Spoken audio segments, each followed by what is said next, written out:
اس ملک میں بھی آج سے 8-10 سال پہلے جب حالات میں اچانک تبدیلی رونما ہوئی، اس وقت میں نے اپنے بڑوں کی، بزرگوں کی باتیں بار بار عرض کی تھی، جس کا ایک عنوان تھا کہ ہماری دعائیں کیوں قبول نہیں ہوتی۔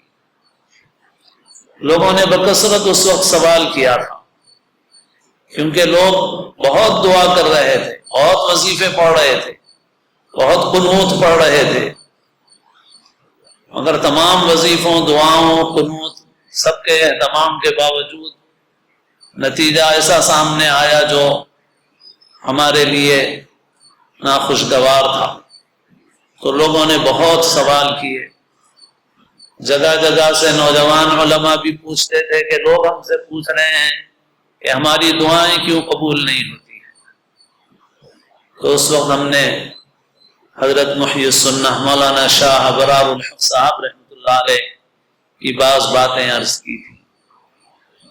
حضرت فرمایا کرتے تھے کہ بھائی، ایک طرف سے دعا کی گاڑی جا رہی ہے اور دوسری طرف سے رکاوٹ والی 2 گاڑیاں ادھر سے جا رہی ہیں اور 4 گاڑیاں ادھر کھڑی ہوئی ہیں، جس نے ٹریفک کو جام کیا ہوا ہے۔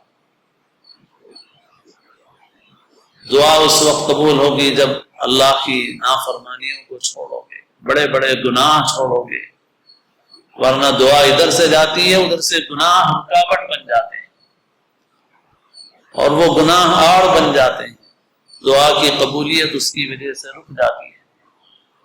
احادیث شریفہ میں ہے، ایک مرتبہ رسول اللہ صلی اللہ علیہ وسلم نے لوگوں کو جمع کر کے بڑے اہتمام سے ایک بات فرمائی اور پھر رخصت کر دیا۔ لوگوں کو باضابطہ بلا کر کے جمع کیا گیا اور حضور پاک صلی اللہ علیہ وسلم نے لوگوں کو جمع کر کے منبر پر چڑھ کر ارشاد فرمایا، اے لوگوں کو اچھی بات کا حکم کرتے رہو، امر بالمعروف کرتے رہو، نہی عن المنکر کرتے رہو، برائی سے بچو بھی اور برائی سے بچاؤ بھی۔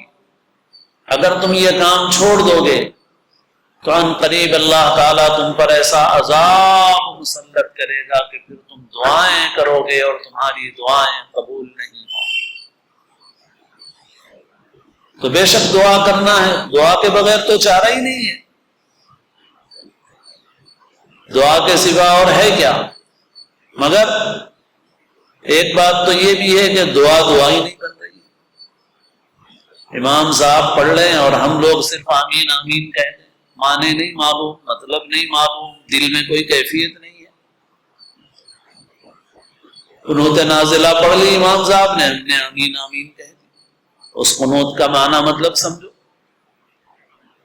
پھر اپنی انفرادی طور پر دعا کا کتنا اہتمام کرتے ہیں تو وہ دیکھ لو، اس کا کوئی اہتمام نہیں ہے۔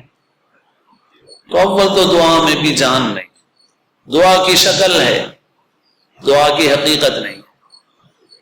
قنوت پڑھ رہے ہیں، خوش آوازی سے پڑھ رہے ہیں، دل کی کیفیت جو ہونی چاہیے دعا کی وہ کیفیت نہیں ہے۔ اور اگر کہیں امام صاحب کو وہ کیفیت حاصل ہے تو بھی مقتدیوں کو حاصل نہیں ہے، ان کو معنی مطلب بھی معلوم نہیں ہے۔ پھر یہ کہ اس اجتماعی عمل کے علاوہ انفرادی طور پر دعا کا اہتمام نہیں ہے،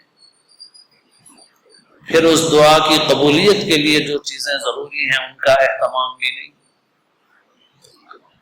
حضرت محی السنہ مولانا شاہ ابرار الحق صاحب رحمۃ اللہ علیہ سے ایک صاحب نے سوال کیا تھا کہ حضرت اتنے بڑے بڑے مجمع ہیں، دعائیں کر رہے ہیں مگر دعائیں قبول نہیں ہو رہی ہیں، کیا بات ہے؟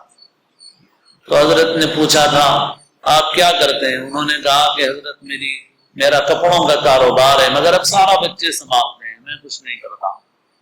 حضرت نے فرمایا اگر آپ کو یہ معلوم ہو کہ بچے دکان اندر کر رہے ہیں،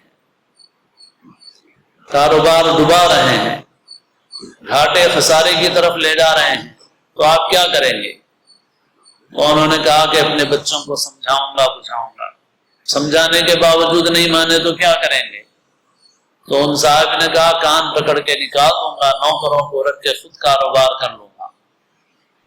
حضرت نے فرمایا کہ اگر ایسا ہو اور پھر اس کے بعد بچوں کے چچا اور ماموں، دادا اور نانا اور دینی اعتبار دربار سے بڑے امام صاحب آ کر سب سفارش کریں کہ جانے دو ان بچوں کو بٹھا دو، تو کیا آپ بٹھائیں گے؟ تو بولنے لگے کہ کیسے بٹھاؤں گا میں؟